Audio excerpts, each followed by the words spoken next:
very amazing. Amazing.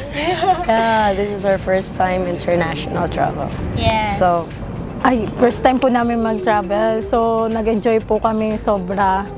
At masaya po kami na buong family kaming nakapunta po dito.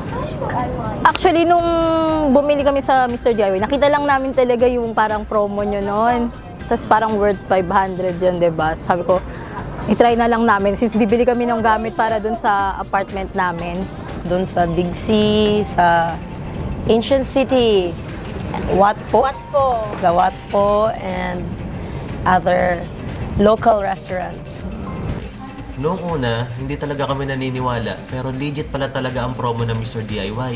Nandito kami ngayon sa Thailand. Na-reply namin yung Nakita naman namin, name talaga namin yung lumabas. We want to say thank you for Mr. DIY for this unforgettable experience. At the same time, a memorable one since we are a first international traveler without Mr. DIY. I guess parang ma-expire na yung passport namin, hindi pa kami makaka-travel abroad. So thank you Mr. DIY for this experience. Thank you for this great opportunity. Thank you Mr. DIY.